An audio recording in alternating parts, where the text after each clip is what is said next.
의롭다 여기시는 하나님의 은혜를 좀 살필 겁니다. 바울은 이 불의한 자를 의롭다 하시는 하나님의 은혜를 설명하기 전에 4절에서 우리의 일상의 예를 들어 설명합니다. 만일 어떤 사람을 위해서 우리가 일정 양의 일을 했고 그는 나의 월급을 지불합니다. 이렇게 일한 대가에 합당한 월급을 주는 것을 은혜라고 할 수 없지요. 그가 나에게 월급을 주는 것은 일한 대가를 지불하는 것으로서 합당합니다. 나는 일을 했고 수고했어요. 그러하게 그가 나에게 월급을 준다고 해서 그것을 은혜로운 일로 취급할 수가 없습니다. 그는 그저 빚을 갚을 것뿐입니다. 그것은 친절도 아니고 자비로운 마음도 아닙니다. 마땅한 것이죠. 그것은 은혜가 아닙니다. 이렇게 예시를 가지고 소개한 바울은 그가 말하고자 하는 핵심으로 들어가요. 그는 5절에서 이를 아니할지라도 경건하지 아니하는 자를 의롭다 하신 이를 믿는 자에게는 그의 믿음을 의로 여기시나니 라고 말합니다. 여러분들, 이 구절이야말로 신구약 성경 전체가 말하고 또 말하고자 하는 은혜의 핵심이에요. 이게 바로 칭입니다. 바울은 다른 여러 곳에서도 이 칭의 교리를 설명하면서 예수 믿는 자를 의롭다 여기신다라고 했습니다. 여기에서 의롭다 하심을 얻은 자가 누굽니까? 그것은 예수를 믿는 자들입니다. 예수 믿는 자를 의롭다 하신다는 것에 비해 오늘 본문의 표현은 훨씬 더 강합니다. 여러분들, 예수 믿는 자를 의롭다 하시는 것과 불의한 자를 의롭다 하시는 것 중 어떤 것이 우리가 받은 구원의 은혜를 더 강하게 그리고 더 실제적으로 설명하는 것 같습니까? 그것은 불의한 자를 의롭다 하시는 것입니다. 왜냐하면 예수를 믿는 자들은 실제로 불의한 자였기 때문에 그렇습니다. 아니요. 예수를 믿는 현 시점의 모든 신자들의 실제는 과거나 구원을 받은 이후에도 여전히 율법 앞에서만 보면 여전히 그들은 불의한 자가 맞기 때문에 그렇습니다. 여러분들, 하나님의 요구는 우리에게 하나님의 모든 명령을 마음으로나 행위로나 일생에 단 한 번만이라도 어기지 않고 완벽하게 순종하는 것이에요. 그러나 한번 보십시오. 믿는 우리의 과거나 현재나 앞으로도 실제로는 그것을 충족시키지 못하기에 여전히 우리는 하나님 앞에서 불의한 자가 맞습니다. 로마서 3장에서 사도 바울이 고백하는 것처럼 의인은 없나니 모두가 죄인이다 라고 말하는 것이 우리의 현실이고 실제예요. 그런데 이러한 불의한 자를 하나님은 의롭다 하신다라고 말합니다. 근데 여기서 우리가 주의해야 할 것이 있어요. 하나님이 의롭다 하시는 자가 불의한 자라고 해서 하나님의 의롭다 하시는 자가 불의를 사랑하고 불의를 여전히 끼어안고 있고자 하고 불의한 상태를 부끄러워하지도 않으며 이 불의한 상태가 불의한 상태, 이 죄된 상태를 그대로 유지하고픈 사람들을 뜻하는 것이 아닙니다. 여전히 하나님의 말씀을 들음에도 불구하고 여전히 죄를 끼어안고 있고 하나님이 원하시는 상태에 있지 않음에도 불구하고 그런 불의한 상태를 계속해서 유지한 상태로 계속해서 가고자 하는 그런 불의한 자를 하나님이 의롭다 여기시는 것이 아니라는 겁니다. 하나님의 계시된 말씀에 비추어 나의 자신의 내면과 나의 삶과 나의 신앙과 나의 전 인격 중에서 불의가 있음에도 불구하고 그것을 버릴 생각조차 하지 않고 돌이킬 생각조차 하지 않고 그저 생각으로는 내가 이러면 안 되는데 라고만 하는 자를 의미하는 것이 아닙니다. 하나님께서 의롭다 하시는 그 불의한 자는 그러한 종류의 사람들이 아니라는 겁니다. 불의를 사랑하는 자를 하나님께서 의롭다 하시는 것이 아니라는 거죠. 불의한 상태 그대로를 끼어안는 채 나 그대로 유지할 거예요 이렇게 고집하는 사람들을 하나님께서 의롭다 하시는 것이 아니라는 겁니다. 하나님이 의롭다 하시는 불의한 자란 성령으로 인해 자신이 불의한 상태에 있다라는 자, 내가 하나님의 모든 명령을 불순종했던 정말 죽을 죄인이라는 사실을 깨달아서 자신을 부끄러워하며 불의한 자신 앞에 있는 형벌을 두려워했던 사람이에요.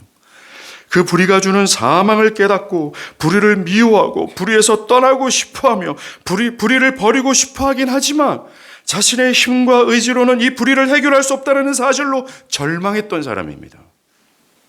그래서 자신의 불의를 위해 자신을 대신해서 이 불의를 해결하신 그리스도 예수를 온 마음과 뜻과 정성을 내서 의지해 봤던 사람을 뜻하는 겁니다.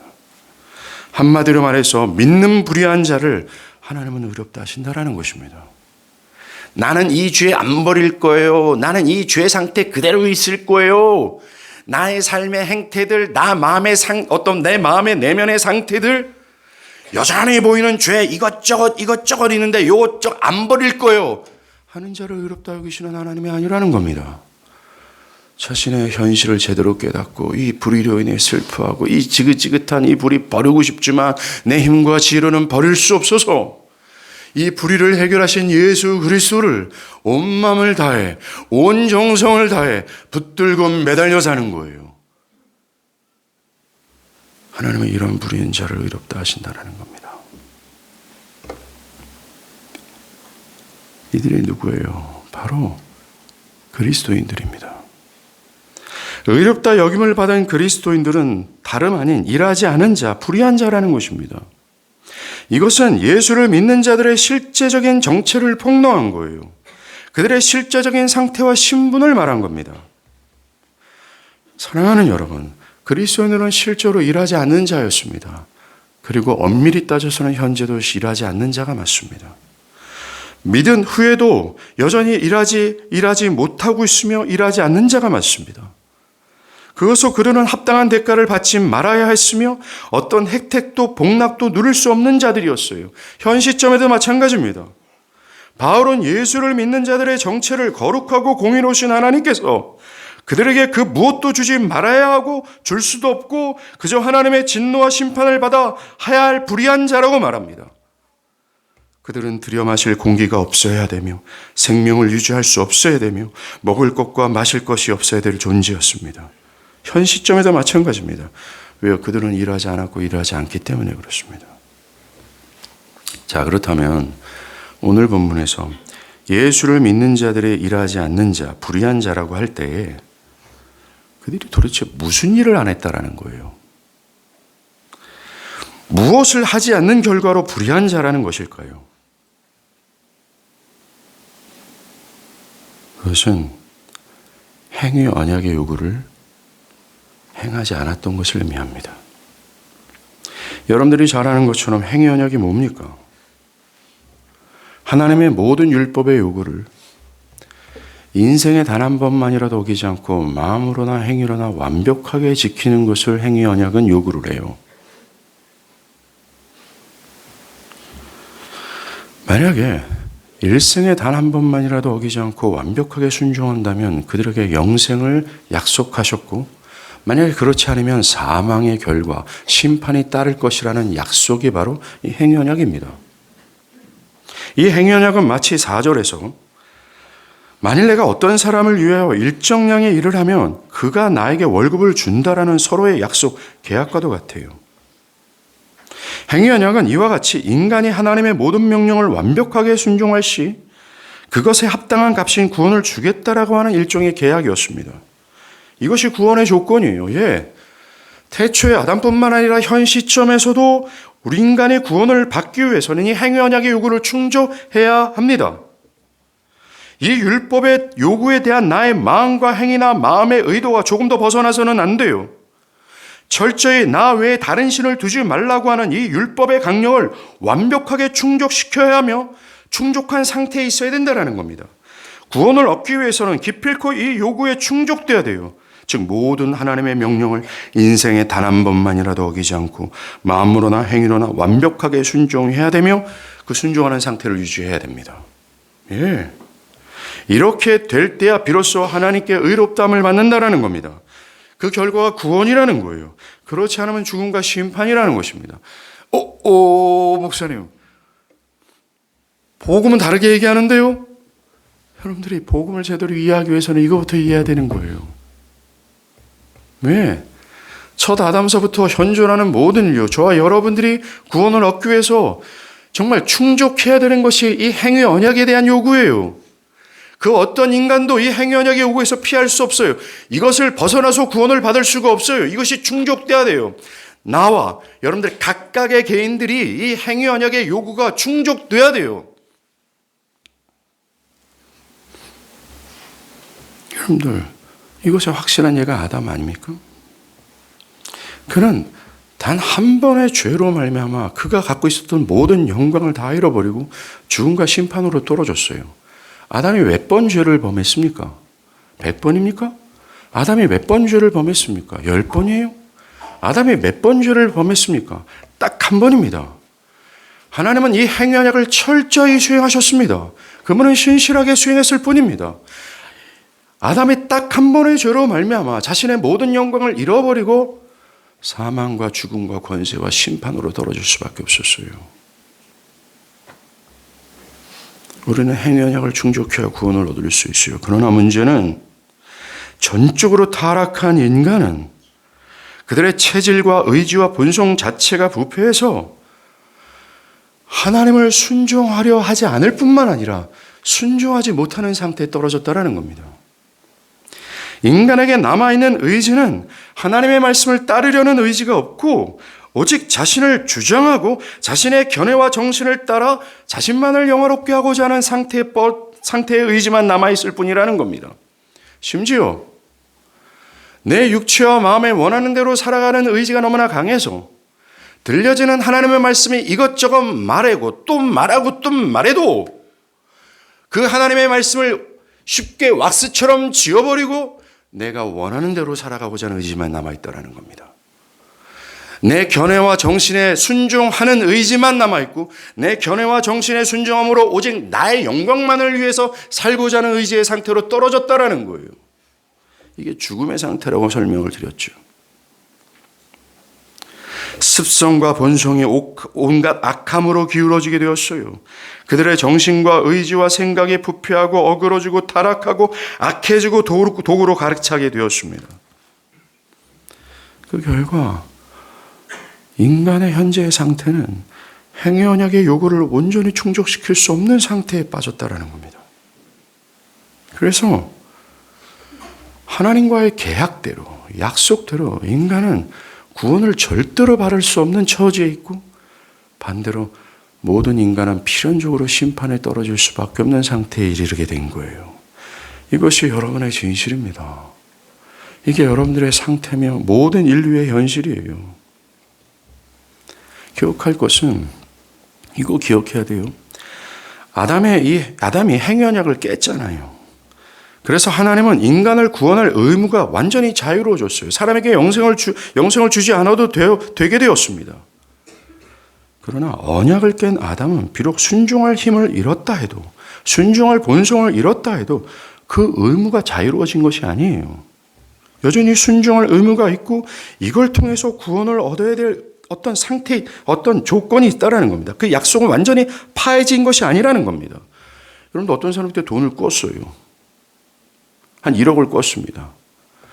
내가 돈이 없다고 해서 그 1억 원을 갚을 능력이 없다고 해서 빚을 갚아야 될 의무가 사라졌습니까? 여전히 내가 능력이 없어서 빚을 갚아야 되죠.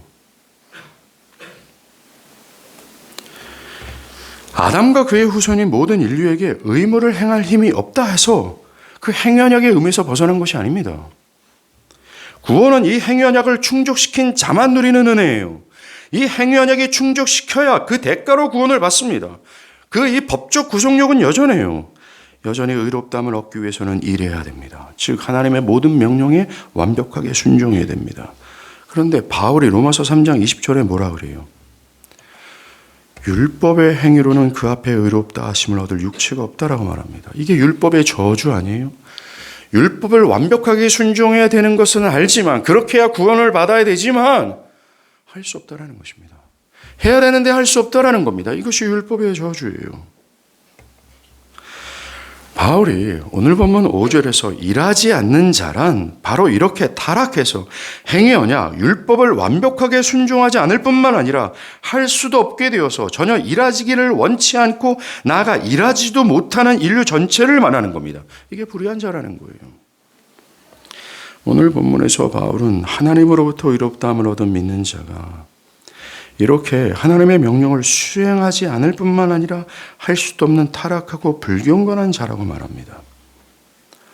오늘 본문에서 불의한 자를 의롭다 하신다라는 말라고 말하면서 현재 의롭다 하심을 받은 신자들이 있잖아요. 믿는 사람들 있지 않습니까? 이 사람들을 고발하는 겁니다. 일하지 않은 자였더라고요. 우리는 전적으로 타락한 모든 인류 중 한 사람이었을 뿐입니다. 형벌을 받아 마땅한 자였어요. 그건 명백합니다. 바울은 5절에서 하나님께서 이런 죄인들을 의롭다 하신다라고 말해요.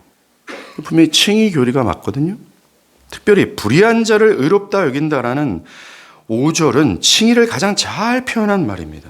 즉 하나님이 믿는 자를 의롭다 여긴다라는 말을 더 강하고 더 적극적으로 표현한 게 불의한 자를 의롭다 여긴다라는 거거든요. 이 구절은 칭의가, 즉 하나님께서 의롭다 하신다라는 이 칭의가 죄인의 행위는 완전히 배제되고 완전히 하나님의 행위라는 것을 확실하게 증명해 줍니다. 즉 사람이 하나님께 의롭다함을 받는 것은 사람의 공로가 여기 끼어 있지 않다라는 것을 말해줘요. 왜요? 일하지 않았잖아요. 일할 수도 없는 상태에 있잖아요. 여러분의 좋은 상태, 여러분의 어떤 신앙적 행위가 여기에 기여할 수 없다라는 겁니다. 하나님이 죄인을 의롭다 여기시는 여기는 전적인 또 일방적인 하나님의 행위예요. 우리가 여기에 기여되지도 않았고 기여할 수도 없는 상태에 있었지 않습니까? 하나님이 죄인을 의롭다 여기시는 이것은 일방적이고 전적인 하나님의 행위예요. 그것을 은혜라고 얘기합니다. 이 말은 현재 예수를 믿어 의롭다함을 얻은 모든 그리스도인은 한 명도 예외 없이 그들의 힘과 지혜로 그리고 행위와 노력으로 구원을 얻은 것이 아니라는 것을 선언하는 겁니다. 선언하는 여러분.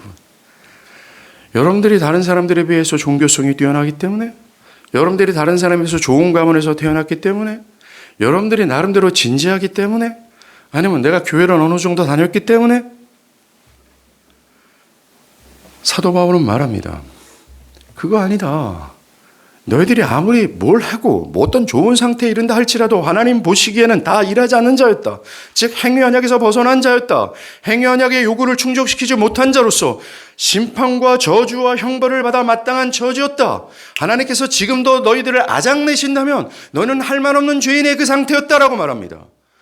너희가 구원을 받는 데 있어서 너희의 행위나 너희의 좋은 상태가 조금도 일도 기여하지 않았다. 지금도 기여할 수 없다. 앞으로도 그렇다라고 말합니다. 우리의 상태는 불의한 상태에 있다라고 말합니다.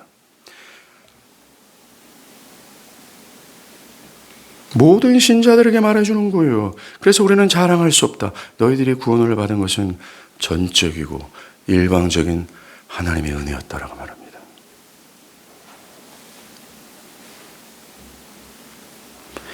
우리가 여기서 생각할 것이 있어요. 하나님께서 불의한 자를 의롭다 하시는 것이 하나님이 먼저 그들을 의롭게 만드신 다음에 의롭다 말하는 것이 아닙니다. 이게 캐톨릭 교리거든요.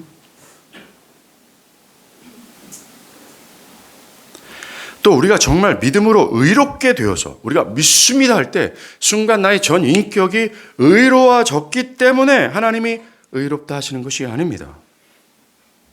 믿음으로 갑자기 우리가 의로운 상태로 변화가 되었기 때문에 하나님이 우리를 의롭다 여기시는 것이 아니에요. 이 구절의 의미는 하나님께서 행위 언약이 요구하는 것에 대해서 행함도 없고 여전히 불경건한데 여전히 나의 실제는 나의 진실은 하나님 보시기에 불의하고 불경건하고 그 율법 앞에 서면 마땅히 어떤 형벌을 받아 마땅한 존재인데 하나님이 의롭다 하신다라는 겁니다. 우리가 믿는다고 해서 우리의 상태가, 우리의 본질 자체가 정말 의로워지는 것이 결코 아닙니다. 우리는 여전히 김영채라는 하나님 앞에서 죽어 마땅한 존재 그대로예요. 그런데 하나님이 일방적으로 의롭다 하신다라는 겁니다. 여전히 과거와 똑같은 죄인 중에 괴수의 상태인데 하나님이 의롭다 여기신다라는 거예요. 이 칭의는 의롭지 않는데 조금 더 변화된 것이 없는데 행위 언약의 차원에서 보면 맞아 죽을 죄인인데, 그 전과 다름없는 죽을 죄인인데, 조금도 신앙이나 어떤 좋은 상태가 올라가지 않았는데 의롭다 여겨준다는 겁니다. 이 구절은 강조하는 거예요. 일하지 않는 자를 의롭다 하신다는 말씀의 의미가 이겁니다. 똑같다라는 거예요. 정말 율법 앞에서 맨날 나이트 가서 술 처먹고 온갖 죄에 흠뻑 젖어가지고 살아가는 사람들하고 나랑 별반 차이 없다라고 얘기하는 겁니다. 여러분들이 교회 좀 다녀서 의의가 좀 높아졌어요? 말 같지도 않은 얘기입니다. 행위 언약을 몰라서 하는 소리예요.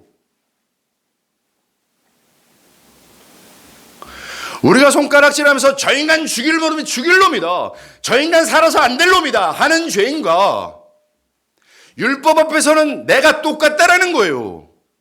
조금도 나아지지도 않았어요. 율법 앞에선.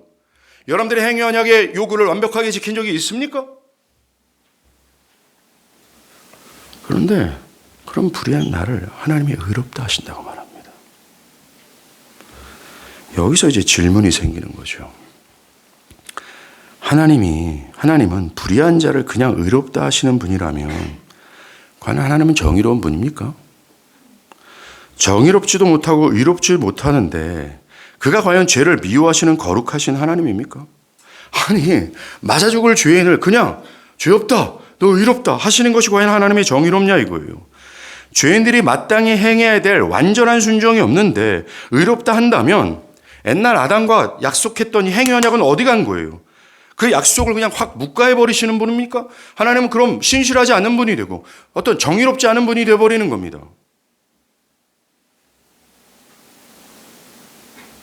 사랑하는 여러분, 자 그러면 불의한 자를 하나님께서 의롭다 하셨어요. 이렇게 하기 위해서는 몇 가지 난제가 있습니다. 이들이 진짜 행위 언약을 충족시켜야 의롭다 여길 수 있다 하지 않겠습니까? 이 난제를 하나님은 그리스도 안에서 다 해결하셨어요. 그리스도의 대속이 하나님이 경건하지 않는 자를 의롭다 할 수 있는 유일한 근거입니다. 하나님은 무작정 죄인을 의롭다 하는 것이 아니었어요. 하나님은 무작정 불의한 자를 너 의롭다라는 것이 아닙니다. 그들의 죄를 그저 다 무마시킨다면 그것은 하나님의 공의와 충돌되게 되며 하나님은 정의롭지 못한 분이 됩니다. 자신이 태초에 세운 행위의 법 있잖아요. 하나님의 모든 명령을 마음으로나 행위로나 완벽하게 순종해야만 구원이고 그렇지 않을 경우에 죽음이라는 이 법을 스스로가 무시해버린 거예요. 무법한 자가 되고 맙니다.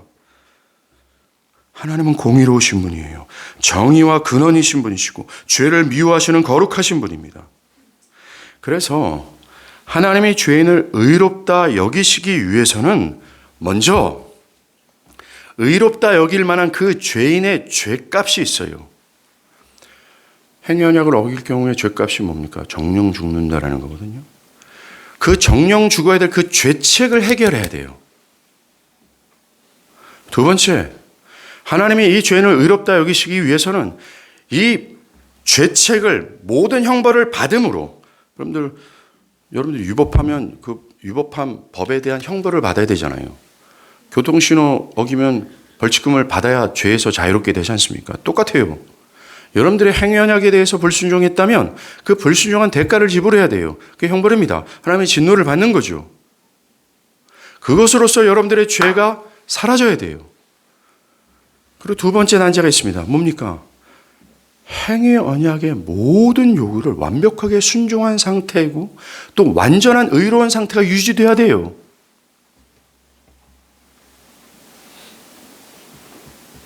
이 난제가 있어요. 이 난제를 주님은 그리스도 안에서 해결하셨습니다. 어떻게 해요? 불의한 우리가 지불해야 될 모든 형벌, 받아야 될 하나님의 진노, 하나님의 심판을 우리를 향해 내리신 것이 아니라 예수께 대신 내리신 거예요. 우리가 형벌을 받아야 되는데 하나님은 우리에게 형벌을 때리지 아니하시고 우리를 대신해서 예수께 우리가 받아야 될 모든 진노와 형벌과 죄책에 대한 모든 값을 여기다 다 부으신 겁니다. 그것을 통해서 우리를 향한 형벌, 너 행위 언약에 불순종했잖아 라고 하는 하나님의 진노와 심판은 사라지게 된 거예요. 그리고 두 번째, 우리를 대신해서 그리스도께서 이 땅에 사시는 동안 마음으로나 행위로나 하나님의 율법을 완벽하게 순종할 뿐만 아니라 그런 죽기까지 하나님의 법에 순종했어요.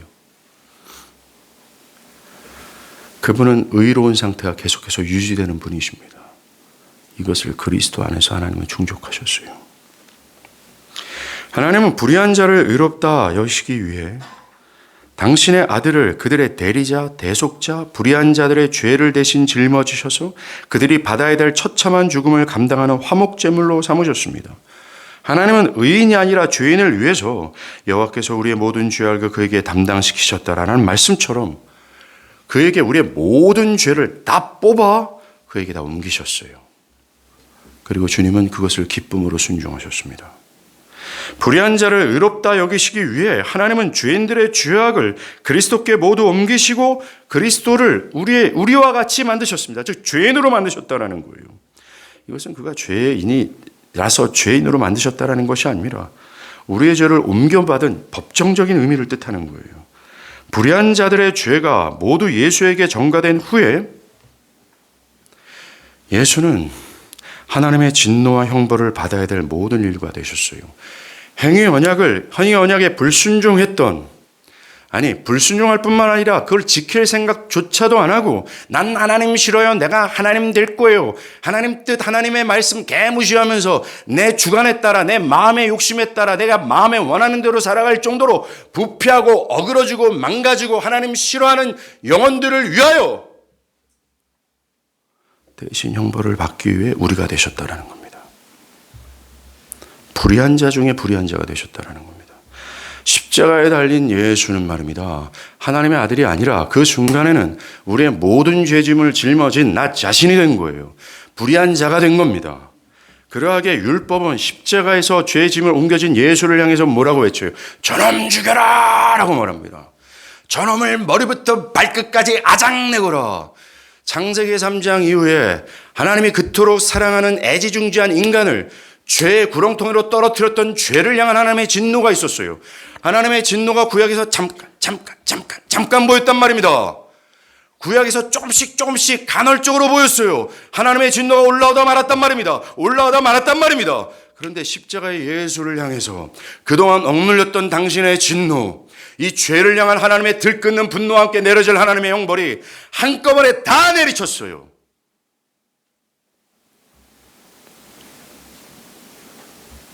예수는 불의한 자들이 받아야 될 진노와 형벌을 모두 다 받아내신 겁니다. 하나도 남기지 않도록 예수가 다 대신 받으셨어요. 골로새서 2장 14절의 말씀처럼 예수는 우리를 정죄한 우리의 죄악을 기록한 법조문이 있어요. 죄악의 장부가 있단 말입니다. 하늘에. 그것을 말소시켜줘가 십자가에 못 박히셨습니다. 우리는 하늘에 있는 우리의 죄악의 장부를 폐기해야만 구원을 얻을 수 있어요. 그것을 어떻게 폐기하는 줄 아십니까? 모든 죄악의 기록을 어떻게 폐기해요? 그 죄악들 항목 하나하나에 대한 죄값을 지불해야 돼요. 그래야 겨우 이 장부가 말소되는 겁니다. 이것을 우리가 할 수 없기에 우리 대신 예수께서 십자가에서 죄 항목 하나하나에 대한 하나님의 형벌과 진노와 심판을 받은 겁니다. 장부를 폐기하기 위해 그리스도께서 우리가 받아야 될 각각의 끔찍스러운 고통과 죽음을 나를 대신해서 받은 거예요. 하나님은 당신의 이 진노와 형벌을 나에게 쏟아부은 것이 아니라 나를 대신해서 예수께 쏟아부은 겁니다. 우리의 행위를 빠짐없이 적은 기록이 십자가 예수께 다 옮겨지죠. 그는 우리의 법조문이 된 거예요. 그것에 따른 각각의 형벌이 예수를 내려쳤습니다. 그리고 십자가에 예수와 함께 못 박혀 완전히 소멸된 거예요. 클린업 된 겁니다. 우리의 과거와 현재와 미래의 모든 죄악에 대한 그 죄책을 지불해야 될 모든 죄악을 예수가 다시 대하 지불함으로 말미암아 장부에서 다 말소됐어요. 여러분들, 이것이 뭔지 아십니까? 예수님이 십자가에서 별 말씀 안 하셨거든요. 원래 십자가는 상당히 고통이에요. 그래서 십자가는 이 저주와 욕설이 가득한 곳이거든요. 이 죄수의 고통이 끊임없이 부르짖는 울부짖음이 있어요. 근데 예수님은 입 꾹 다물고 있었어요. 그런데 마지막에 2번 소리쳤어요. 하나님이 자기를 버렸다라는 것 때문에 한 번 소리치셨고, 그리고 마지막으로 바로 죽기 직전입니다. 다 이루었다! 라고 외쳤어요. 이 외침이 뭡니까? 하나님이 주신 사명을 완벽하게 다 내가 성취했다라는 겁니다. 하나님이 그 아들에게 주신 사명이 뭐예요? 우리의 죄를 짊어지는 화목 제물이 되시는 건 아닙니까? 화목 제물 되셔서 우리가 받아야 될 형벌을 대신 받는 거예요. 우리가 받아야 될 그 저주스러운 고초와 죽음을 대신 받아내는 겁니다. 근데 예수가 외쳤어요. 내가 다 했다라고요. 즉 너희들을 향한 진노와 형벌을 내가 다 받아냈다. 행위 언약에 지금까지 불순종했던 그런 좋은 상태를 유지해야 됨에도 불구하고 그렇지 못했던 너의 모든 죄를 향한 형벌, 심판, 진노를 내가 다 받아냈다. 너희들을 향할 것이 하나도 남김없이 내가 다 받아냈다라고 말하는 겁니다. 또 뭐예요? 여러분들 우리가 구원을 받기 위해선 죄만 해결될 뿐만 아니라 행위 언약을 완벽하게 충족시킨 의로움이 있어야 되잖아요. 그 의로운 상태가 계속 유지돼야 되잖아요. 근데 예수가 말하는 겁니다. 내가 다 했다라고 말합니다. 니들을 대신해서 내가 일생 동안 모든 행위 언약의 요구를 다 충족시켰다. 봐라, 내가 죽기까지 하나님의 말씀에 복종하지 않냐. 나는 단 한 번도 하나님께 불순종한 것이 없다. 내가 다 했다라고 말합니다. 예수가 우리가 구원받아야 될 이 필요, 이 2가지 난제를 자신 안에서 다 해결하셨어요. 그리고 하나님께서 불의한 자를 의롭게 할 만한 모든 것들을 예수가 다 했어요. 남아있는 과제가 없습니다. 하나님께서 불의한 자를 의롭다 하실 때 죄인들의 행위의 크기와 크고 작은 것에 의하지 않아요. 여러분들, 하나님께서 우리를 구원하시고 우리를 의롭다 하실 때 우리의 상태를 보고 하는 것이 아닙니다. 우리의 행위를 어느 정도, 이놈이 신앙적 행위가 이렇구나. 행위가 나름대로 도덕적. 이거 보고 상대하지 않습니다. 하나님도 알아요. 우리와 상대할 때 건질 게 없다는 걸 압니다. 여러분과 상대할 때 여러분에게 어떤 의로움이나 선한 것이 나오지 않는다는 걸 여러분보다 하나님 더 잘 알아요. 여러분의 상태와 여러분들의 행위와 여러분들의 삶을 통해서 하나님이 의롭다 할 만한 어떤 구석이 없는지를 하나님이 아십니다. 여러분들이 그 행위 언약을 온전히 충족시키지 못할 상태에 있다는 것을 우리보다 하나님이 더 잘 알아요. 하나님은 우리와 딜하지 않아요. 우리를 제끼고 우리를 대신한 대속자 그리스도 예수와 딜하는 겁니다. 그 예수가 유일한 구원의 조건이에요. 그러하게 우리가 필요한 게 뭔지 아십니까? 믿음으로 예수를 가져야 돼요. 사랑하는 여러분, 성경 전체는 우리는 하나님이 요구하시는 구원의 상태를 우리의 힘과 지혜로는 이루어낼 수 없다라고 말합니다. 연락에 말해요. 반복해서 말해요. 신구약 역사 전체가 그걸 말해요. 인류는 완전히 부패하고 어그러지고 완전히 죽었다. 너의 힘과 지혜로는 너희가 하나님 보시기에 좋은 상태로 끌어올릴 수 없다라고 말합니다. 너희의 상태로는 하나님이 요구하시는 이 율법을 완벽하게 순종할 수 있는 의로움을 너희 안에서 끌어낼 수도 없다라고 말합니다.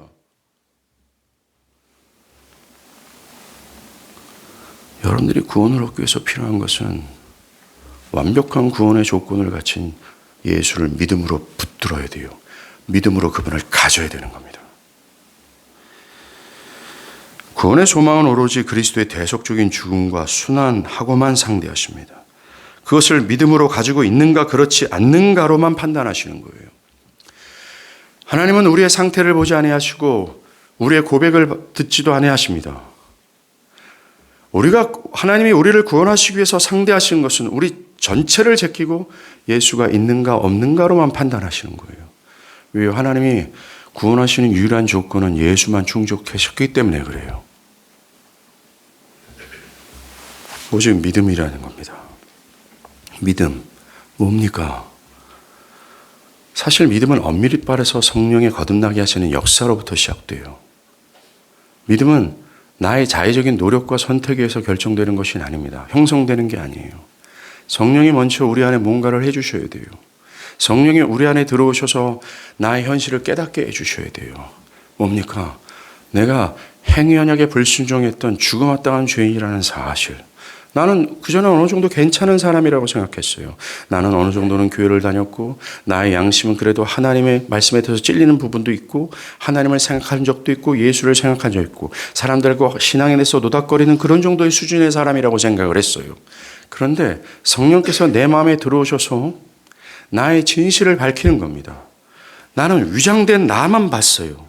종교적인 옷으로 위장된 나, 세상에 나름대로 노력하고 도덕적으로 사는 위장된 나만 봤어요. 그런데 하나님의 성령이 우리를 거듭나게 하실 때 이 위장된 옷을 훌러덩 벗기시는 겁니다.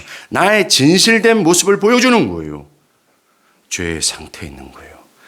죄로 인해 썩어 죽어져 있어요.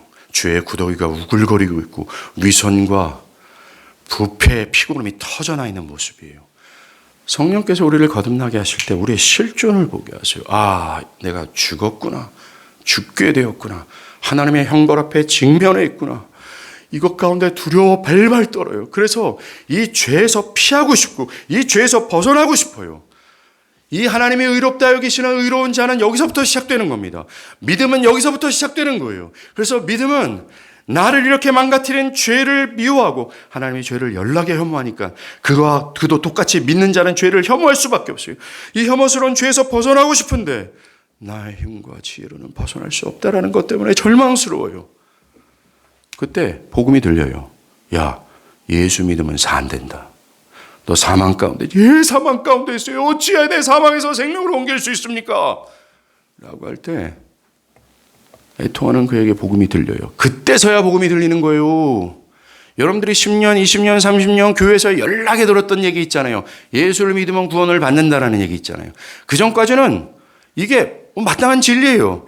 익숙한 얘기예요. 진리도록 들은 얘기예요. 그런데 이것이 진짜 굿뉴스, 기쁜 소식, 복음으로 안 들렸어요. 나를 전율시키고 나의 삶을 막 움직이고 나의 현재와 미래를 다 내려놔도 정말 좋을 정도로 그리스도를 사랑하게 하는 이 복음으로 안 들렸어요. 아, 내가 정말 죽어있구나. 죽음에서 생명을 얻어. 긴 감격이 되지 않았어요. 그냥 상식이었어요. 이러다 죽습니다. 그런데 성령으로 말미암아 자신의 죄를 깨달은 사람에게 이 복음은, 이 소식은 진짜 복음이 돼요. 예수를 믿으면 산다고요? 내가 사망에서 살아날 수 있다고요? 나같이 불가능하고 무능력한 자가 예수를 붙들면 살 수 있다고요? 그 소식을 들은 이 사람은 자신의 모든 힘을 기울여 예수 그리스도를 붙들고자 하는 거예요. 이게 믿음이에요. 이게 구원 얻는 믿음입니다. 이 구원 얻는 믿음은 믿음에 합당한 열매가 나타나게 돼 있어요. 뭡니까? 나를 사망과 권세로 떨어뜨리는 이 죄, 하나님이 그토록 미워하시고 심판하시는 이 죄를 하나님처럼 미워하고 죄에 안 짓고자 하고 죄의 상태에 있을 때는 이 죄의 상태를 끄집어내서 이 죄를 버리고자 투쟁하는 겁니다. 이 믿는 자라고 난 믿습니다라고 말하는 사람들은 죄를 여전히 염통에 끼고 이 죄를 관망한 채, 죄 그대로를 관망한 채 살아가지 않아요. 뻥 때리지 마십시오. 이러면서 나 예수를 믿는다. 말같지도 얘기입니다. 이 믿는 자는 말입니다. 죄를 지긋지긋하게 보고 치가 떨리도록 싫어해요. 죄를 발견하면 이것을 버리고자 해요. 회개한다라는 겁니다. 내 신앙의 상태를 한번 보십시오. 나는 하나님의 중심이 되지 않았어요. 주일 예배를 얼마나 우리가 우습게 여깁니까? 다른 건 우습게 여기지 몰라도 일상에서는 하나님을 기억하지 못한다 할지라도요. 주일날 하나님을 예배해요. 하나님 앞에서는 이 예배에 대한 여러분들의 태도와 여러분들의 마음의 상태를 한번 보세요. 그렇게 더럽고 추하고 죄 가운데 있는 이 상태를 사람들은 유사 그리스도인들, 거짓된 신자들은 이걸 안 버려요. 그대로 유지합니다. 10년을 그대로. 그러면서 그들은 어느 정도 여지가 있다고 생각해요. 나는 구원받을 수 있겠지. 성경을 잘못 보는 겁니다. 그게 구원파예요. 여러분들, 구원파의 교리가 지금 제가 말한 교리예요. 믿음으로 고백하면 구원을 받는다라는 겁니다. 내가 2012년 4월 27일 오전 7시 30분에 예수를 믿는다고 고백하는 순간 나는 구원을 받은 거예요. 그 구원은 변함이 없대요. 어떻게 살았든 상관이 없대요. 이게 구원파가 말하는 2단 구원파 아닙니까? 그러나 성경을 따르는 기독교는 그렇게 구원을 말하지 않습니다. 믿음이 뭔지를 자세히 기록하세요. 이제 하나님께서 불의한 자를 의롭게 하실 수 있는 토대가 마련됐어요. 하나님께서는 믿음으로 그리스도께서 하신 완전한 대속을 불경건한 자들에게 전가시켜서 그들을 의롭다 간주하시는 수 있도록 선언을 하신 겁니다. 여러분들 자 보세요. 제가 아까 인간의 구원을 얻으려면 필요한 조건이 있다고 그랬죠. 행위 언약을 완벽하게 충족시킨 그 완전한 의가 그리고 그 완전한 의의 상태를 유지할 수 있어야 돼요. 근데 우리가 못하게 하나님은 그리스도를 통해서 그걸 해내게 하셨어요. 그리고 잘 보십시오. 이제 불의한 자예요. 불의한 자는 그리스도를 믿어요. 나의 유일한 생명이시고 구원자이시며 나를 대신해서 나의 형벌을 대신 받아내신 사랑스럽고 존귀하시며 온 우주에서 가장 뛰어난 어린 양 예수 그리스도를 믿어요. 믿을 때 믿음이라는 통로를 통해 예수께서 나를 대신해서 십자가에서 죄값을 지불하신 그 공로가 나한테 와요. 하나님은 그것을 내 거로 여겨주시면 나는 십자가에서 내 죄가를 지불하지 않았거든요. 근데 마치 내가 다 지불한 것처럼 여겨주세요. 그리고 두 번째, 예수께서 모든 행위 언약을 완벽하게 순종하신 의로움을 나에게 주세요. 그리고 예수가 완전히 의로운 상태를 유지하시잖아요. 그 상태 또한 나에게 주시고 나는 지금도 불의한 상태에 있는데 본질적으로는 그럼에도 불구하고 하나님은 나를 보시는 것이 아니라 나에게 옮겨진 그리스도의 의를 나의 의처럼 여겨주세요. 그러면서 하나님은 불의한 나를 향해 너 의롭다라 말하는 겁니다. 너는 우주에서 가장 완벽하다. 너는 온 우주에서 가장 아름답다. 선하고 귀하다. 라고 말씀하시는 겁니다. 그 믿음으로 그리스도를 획득한 그를 향해서 내가 기쁨을 이기지 못할 정도다라고 말합니다. 이게 칭의예요. 이게 기독교라는 겁니다. 행위 언약은 복음과 전혀 상관없는 것이 아닙니다. 우리가 구원을 얻을 수 있었던 것은 행위 언약을 예수 그리스도께서 대신 충족시켰기 때문에 그래요. 그리고 지금도 우리는 행위 언약을 완벽하게 충족시킨 자로서 여김을 받습니다.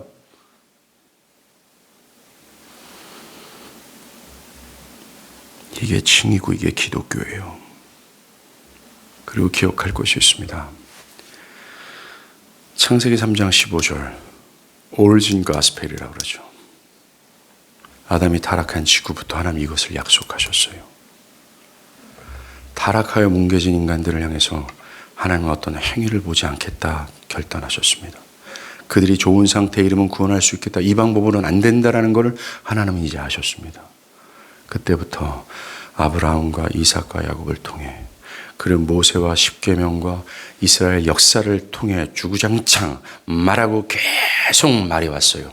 인간이 하나님께 의롭다함을 받을 수 있는 유일한 길은 오직 믿음뿐이다라고 말합니다. 믿음으로 그리스도의 의를 획득하는 그 길밖에 없다라고 말씀하십니다. 그리고 그 약속을 성취하고자 그리스도 예수가 왔어요. 그리고 그분은 우리를 대리하는 대리적 삶을 사시고 십자가에서 우리를 대리하셔서 죽으셨어요. 그리고 그가 진짜 하신 건 맞아? 그가 구속자 맞아? 그가 죽은 것이 정말 우리를 대속하는 그런 구원의 사역인 맞아? 어떻게 증명하셨습니까? 3일 만에 죽음의 권세를 깨고 일어나셨어요. 그 부활하신 그리스도를 보면서 와, 이분이 진짜 그리스도였구나. 진짜 구원자구나. 그분이 십자가에서 행하신 일이 우리를 대속하신 그 일이었구나. 라는 것이 증명되고 또 증명됐어요. 그리고 그리스도는 말합니다. 나를 믿어라 라고 말합니다. 너희들이 구원을 받기 위해서 너희가 행할 것도 없고 너희가 좋은 상태에 이를 수도 없다라고 말합니다. 그저 나를 가지라고 말씀하십니다.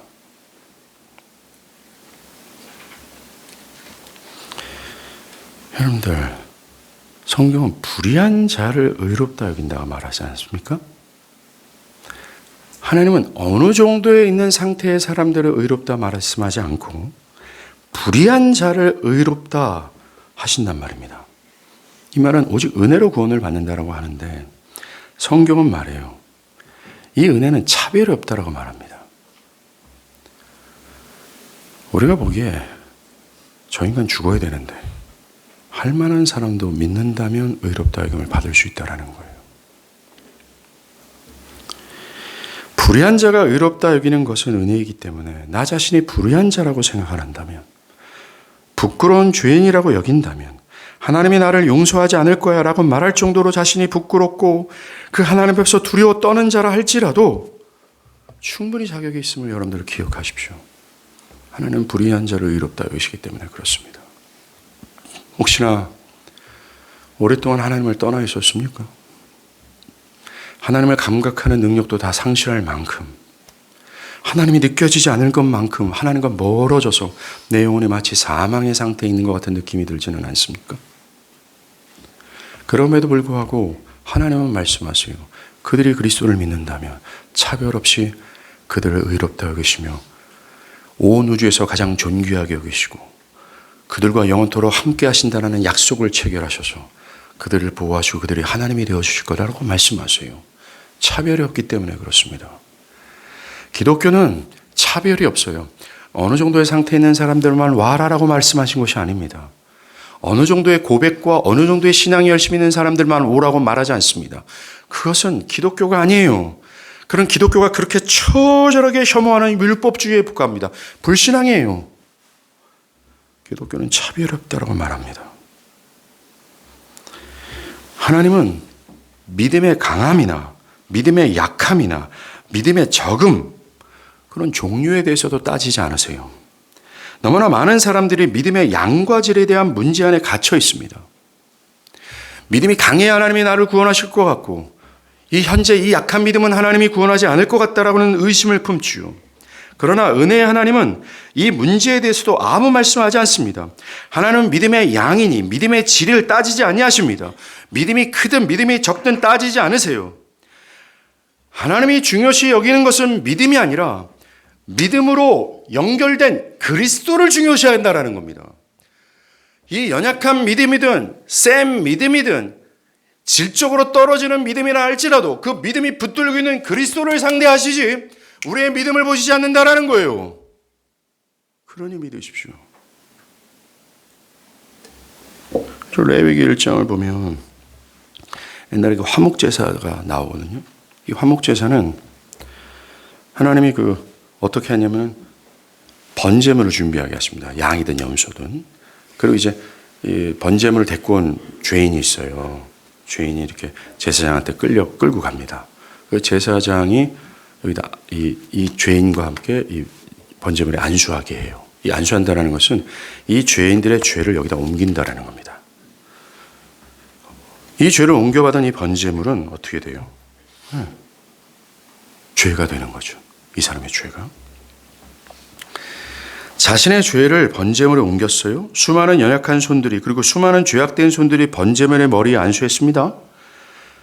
그런데 중요한 것은 그 안수하는 사람이 어떠하든지 상관없이 이 번제물의 역할은 바뀌지 않아요. 번제물이 가지고 있는 온전함을 손상시키지 못합니다. 번제물을 바치는 사람의 손이 떨린다고 해서 제사장이 야 너 그냥 가라 라고 하지 않습니다. 손을 떨며 두려움으로 간신히 제물의 머리에 안수를 했다 할지라도 그를 위한 속죄가 이루어지지 않은 적이 없습니다. 그는 번제물의 머리에 안수할지니 그를 위하여 기쁘게 하심이 되어 그를 위하여 속죄할 것이라. 이 약속을 근거로 가장 연약하고 죄악된 손이 번제물과 접촉만 하더라도 그것을 가지고 온 사람들을 대속하기에 충분했어요. 가장 단순하고 연약한 믿음이라도 상관없습니다. 하나는 그 믿음을 보시는 것이 아니라 믿음과 연결된 그리스도를 보시기 때문에 그래요. 그리고 하나님은 그렇게 약속하셨기 때문에 그렇습니다.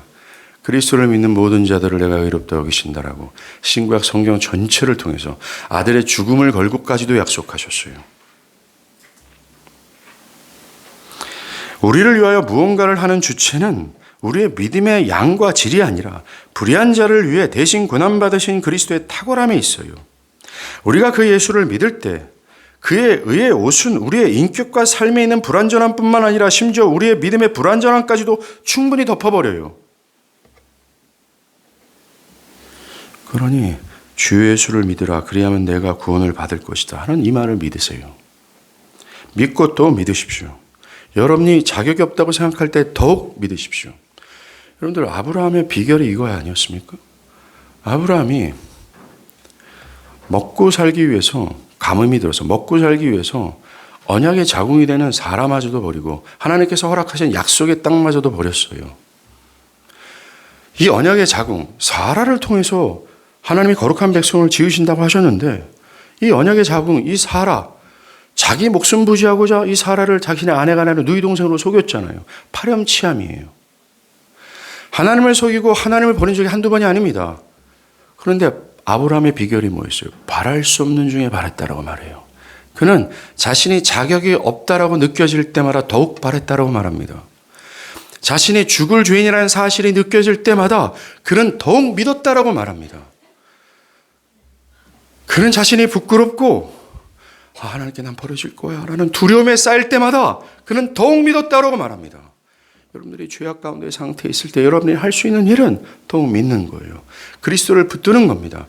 믿음을 보시는 것이 아니라 나의 상태를 보시는 것이 아니라 믿음이 붙들고 있는 그리스도를 보신다라는 사실을 믿고 이 은혜 하나님의 약속을 붙드는 거예요.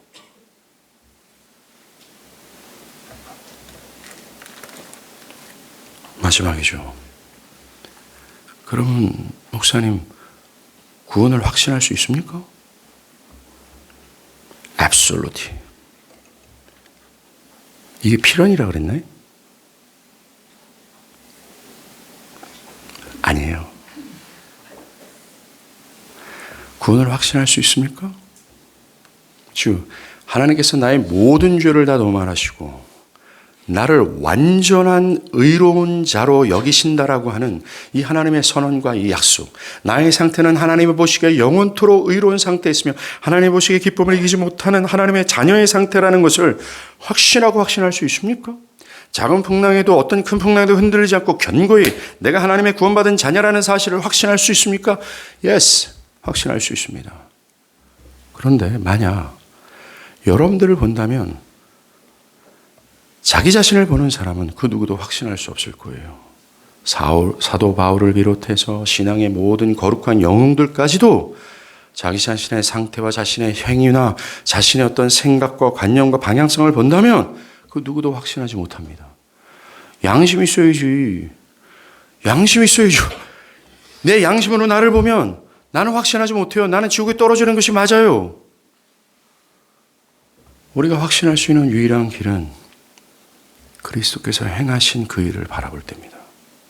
그리스도께서 나의 모든 죄를 죄짐을 짊어지시고 나를 대신해서 형벌을 받으시고 나의 모든 죄가를 다 도말하셨다라는 것.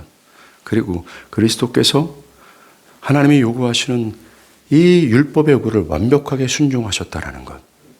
그리고 믿음으로 그것을 내가 획득했다라는 이 원리, 이 하나님의 약속을 붙드는 거예요. 그리고 믿음으로 의롭다 하시는 하나님의 약속은 영원토록 신실하다라는 생각을 하는 거죠. 확신할 수 있습니까? 라는 것이 아니라 따라합니다. 확신해야 한다. 확신해야 돼요. 왜 그런 줄 아십니까? 여러분들, 우리로서는 확신하지 못해요. 그런데 구원은 우리가 이룬 것이 아니라 그리스도께서 이루셨어요. 그리고 구원을 선언한 것이 우리가 아니라 하나님의 선언이에요. 그것은 너무나 확실하고 너무나 충분해요. 그리고 하나님의 약속은 너무나 신실해요. 그래서 확신해야만 합니다. 하나님은 우리를 보라고 말하지 않습니다. 우리의 상태를 점검하면서 구원이 있는지를 확인해 보라고 말하지 않습니다. 그리스도를 바라보라고 얘기하죠. 우리가 이 구원의 경이로움을 노래하고 구원의 전율하며 구원의 깊은 감사를 하지 못하는 이유는 그리스도께서 완전히 행하신 그 일을 확신하지 못하기 때문의 경우가 허다합니다. 확신해야 합니다. 그 확신이라는 반석 위에 서서 불의한 자를 의롭다 여기시는 하나님의 은혜에 전율하시고 그 은혜에 감사하시고 그 은혜에 찬양하길 바랍니다. 기도하시겠습니다.